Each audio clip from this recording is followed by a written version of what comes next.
Magandang araw sa inyong lahat, at welcome muli sa Ondong TV. Sa episode na ito, isang exciting na proyekto ang aming ibabahagi sa inyo. Ang pag-i-install ng isang piso Wi-Fi Vendo machine dito sa Macutay, Rizal. Ang video na ito ay para sa mga naghahanap ng step-by-step na gabay kung paano mag-setup ng piso Wi-Fi Vendo machine gamit ang TP-Link EAP110 bilang access point. Ipapakita namin ang bawat detalye, mula sa tamang paglalagay ng machine, pag-aayos ng mga cable, hanggang sa configuration ng network settings para siguradong maayos ang operasyon nito. Sa proyektong ito, sinigurado naming magbibigay ng mabilis at reliable na internet access para sa mga residente at bisita ng Macutay, at syempre, gagawin namin itong madali para sa may-ari ng Vendo machine, para hassle-free ang monitoring at maintenance. Kaya kung interesado kang matuto o naghahanap ka ng inspirasyon para sa sariling negosyo, siguraduhin tapusin ang video na ito, at kung bago ka pa lang dito sa Ondong TV, huwag kalimutang mag-like at mag-subscribe para updated ka sa mga susunod naming uploads. Simulan na natin ang ating journey dito sa Macutay, Rizal.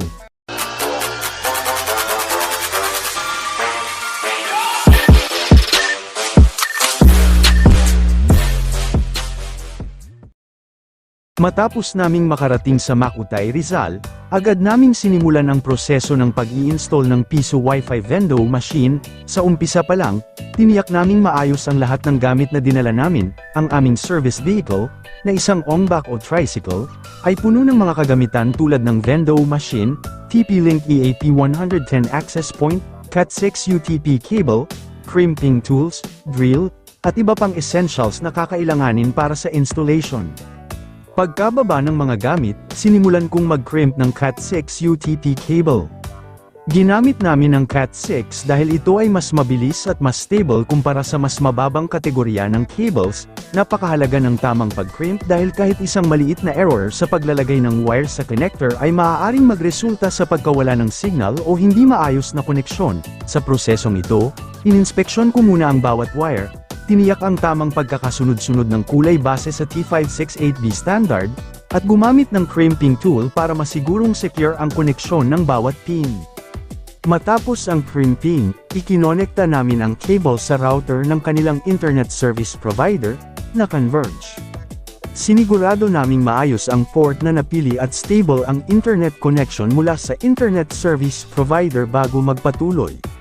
Ang hakbang na ito ay kritikal dahil ito ang magsisigurong reliable ang Wi-Fi signal na gagamitin ng Vendo machine para magbigay ng internet service. Habang ginagawa ang wiring, sinuri din namin ang pinakamagandang lokasyon para sa Vendo machine. Pinag-usapan namin ng may-ari kung saan ito ilalagay.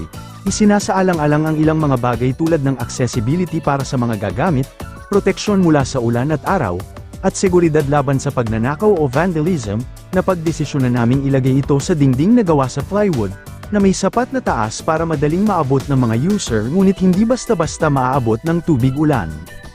Pagkatapos ay sinukat namin ang dingding para tiyaking eksakto ang pagbubutasan nito. Gumamit kami ng measure and tape at marker para markahan ang tamang lokasyon kung saan ipapasok ang Vendo machine. Mahalaga ang hakbang na ito para maiwasan ang maling butas na maaaring makasira sa aesthetic ng area o magdulot ng problema sa installation. Sa puntong ito, handa na kaming magpatuloy sa pagbubutas at aktwal na paglalagay ng Vendo machine sa tamang pwesto. Ang maayos na pagkakaposisyon nito ang magiging pundasyon ng isang matagumpay na installation.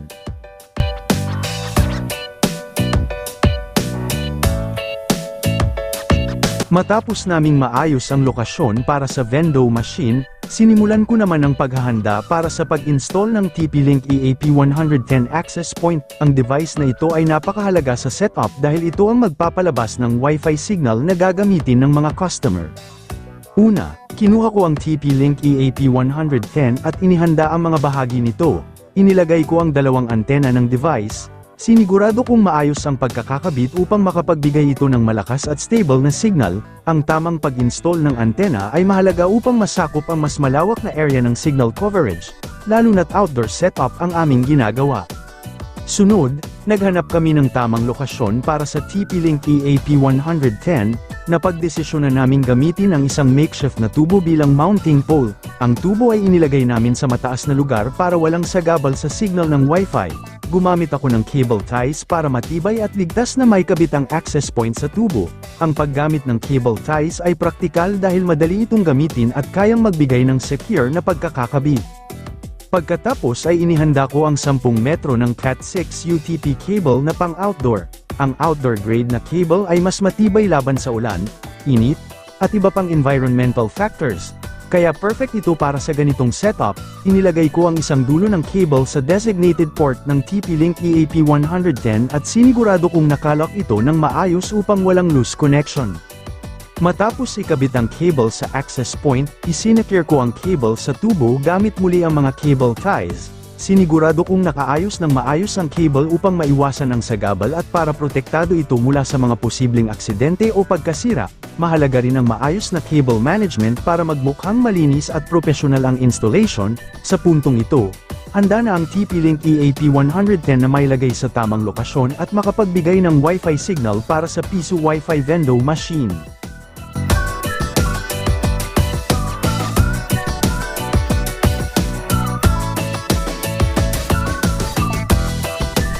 Matapos naming maihanda ang TP-Link EAP110, sinimulan na namin ang pagbubutas sa plywood na dingding kung saan ilalagay ang Vendo machine. Ang hakbang na ito ay napakahalaga dahil dito nakasalalay ang maayos na pagkakaposisyon at seguridad ng Vendo machine. Gumamit kami ng tamang tools para sa trabaho. Sa simula, ginamit namin ang measuring tape at marker na ginamit kanina upang muling tiyakin ang tamang sukat at lokasyon ng pagbubutasan. Kailangang eksakto ang sukat upang magkasya ang Vendo machine ng maayos sa butas, nang walang masyadong espasyo na maaaring magdulot ng instability. Kasunod nito, gumamit kami ng electric drill at electric saw upang mabilis at malinis na mabutasan ang plywood. Dahan-dahan naming inumpisahan ang pagbubutas upang maiwasan ang pagkabasag o pagkasira ng material. Habang ginagawa ito, sinigurado naming pantay at tuwid ang pagbubutas upang masigurong ang Vendo machine ay maikakabit ng perpekto. Pagkatapos mabutas ang plywood, ininspeksyon namin ang butas upang alisin ang anumang rough edges o pira-piraso ng kahoy na maaaring makasagabal sa pag-install. Ang malinis na butas ay nakakatulong para mas madali at maayos ang pagsasaksak ng Vendo machine sa dingding. Sa hakbang na ito, ang layunin namin ay siguraduhin na ang Vendo machine ay magiging stable, madaling gamitin, at presentable kapag nailagay na ito sa pwesto.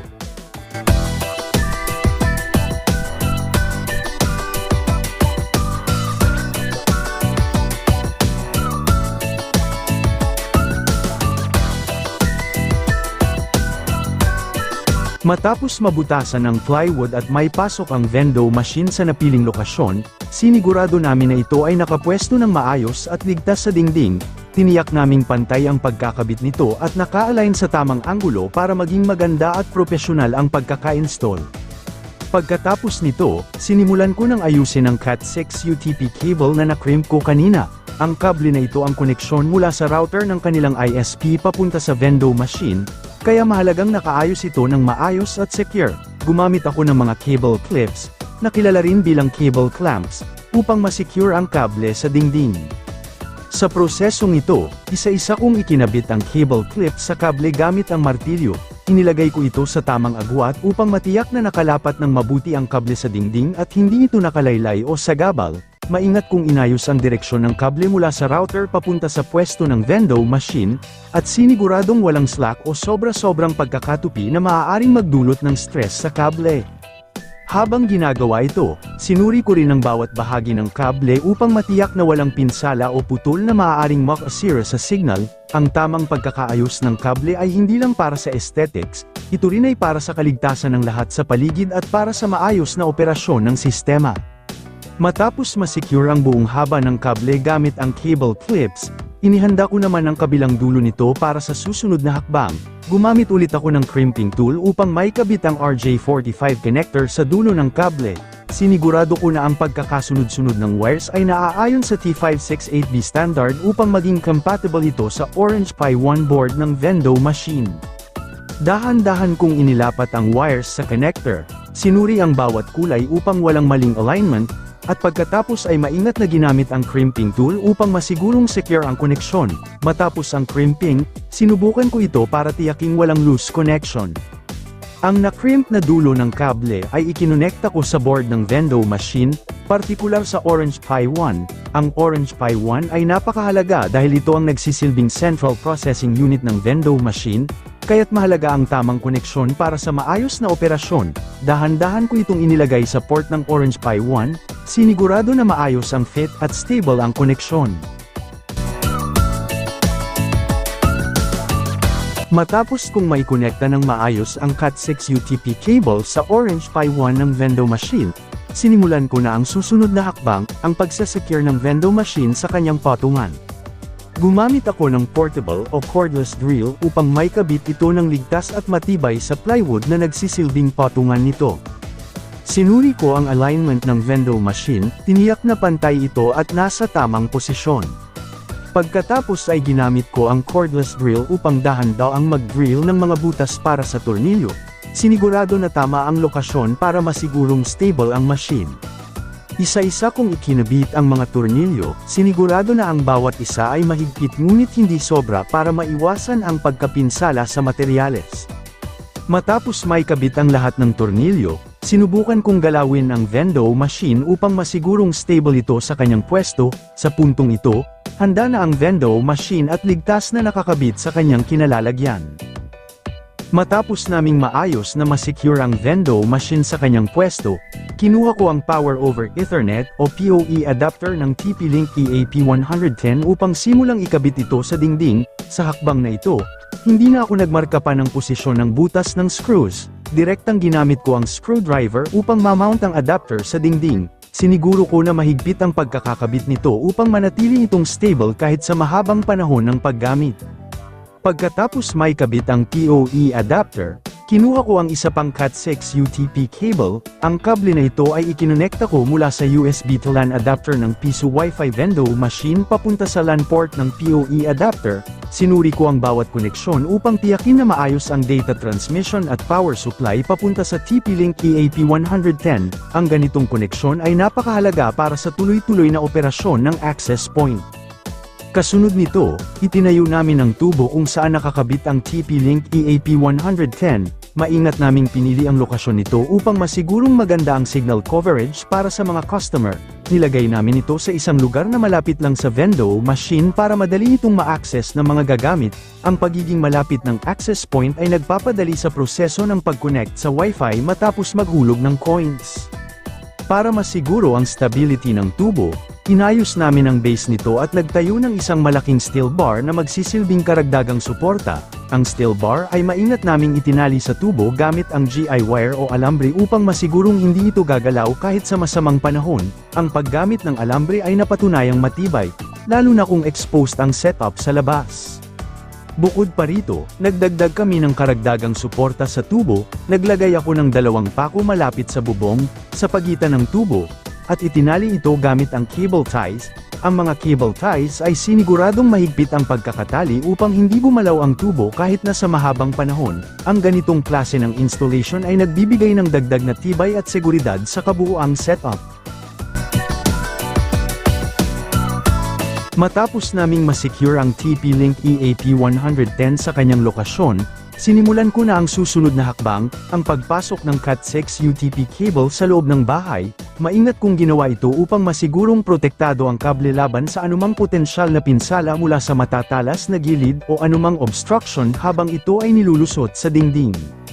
Pagpasok ng cable sa loob, inayos ko ang mga wirings gamit ang cable clips. Isa-isa kong inattach ang mga ito sa gilid ng dingding upang masigurong malinis at maayos ang pagkaka-install. Ang tamang pag-aayos ng wiring ay mahalaga upang maiwasan ang gulo at para rin magmukhang propesyonal ang kabuuang setup. Pagkatapos maayos ang wiring, ikinonekta ko ang dulo ng Cat6 UTP cable sa PoE port ng PoE adapter. Sinuri ko ang koneksyon upang matiyak na stable ito at hindi maluwag, dahil ang PoE adapter ang nagsusupply ng parehong power at data papunta sa TP-Link EAP110. Ngayong kumpleto na ang lahat ng koneksyon, handa na ang sistema para sa susunod na hakbang. All set na ang setup, at ngayon ay oras na para i-power on ang Piso Wi-Fi vending machine. Pagkasaksak ko ng kuryente, mapapansin na ang indicator light ng vending machine ay nagbiblink. Ibig sabihin nito, Ang system ay nagbo-boot up pa lamang, ang bahaging ito ay karaniwang tumatagal ng ilang minuto, kaya mahalagang hintayin na matapos ito bago magpatuloy. Kapag nakita ko na ang indicator light ay tumigil sa pagbiblink at naging running light na, ito ang senyales na tapos na ang boot up process at ang Vendo machine ay operational na. Sa puntong ito, maaari nang hulugan ng coins ang Vendo machine upang magamit ang Wi-Fi. Ang buong proseso, mula sa wiring hanggang sa pag-power on, ay ginawa ng maayos at sigurado upang matiyak ang kalidad ng setup. Sa ganitong paraan, siguradong handa na ang Piso Wi-Fi Vendo machine na magbigay ng mabilis at maasahang internet sa mga customer. Matapos naming masigurong maayos at operational na ang buong setup, dumako na kami sa huling bahagi ng aming proyekto, ang pictorial kasama ang ating kliyente at ang kanyang anak. Inayos namin ang kanilang pwesto katabi ng kanilang bagong Piso Wi-Fi Vendo machine, na handa nang gamitin. Hawak nila ang isang tarpaulin na naglalaman ng step-by-step instructions kung paano mag-connect sa Wi-Fi. Ang kanilang mga ngiti ay nagpapakita ng kanilang kasiyahan at excitement sa bagong serbisyong ito na kanilang maibabahagi sa kanilang komunidad. Ang dokumentasyong ito ay simbolo ng matagumpay na proyekto na isinagawa namin dito sa Makutay, Rizal. At dito na nagtatapos ang ating video para sa araw na ito. Isang matagumpay na installation ng Piso Wi-Fi Vendo machine na may TP-Link EAP110 bilang access point ang ating naisakatuparan. Mula sa pag-setup ng mga kagamitan hanggang sa final testing, sinigurado naming maayos, secure, at handang magbigay ng mabilis at maasahang Wi-Fi service. Maraming salamat sa inyong panunood. Kung nagustuhan ninyo ang video na ito, huwag kalimutang mag-like, mag-comment, at mag-subscribe sa aking channel na Ondong TV. I-click na rin ang notification bell para hindi ninyo ma-miss ang mga susunod na uploads. Hanggang sa muli, maraming salamat, at kita-kits ulit sa susunod nating proyekto.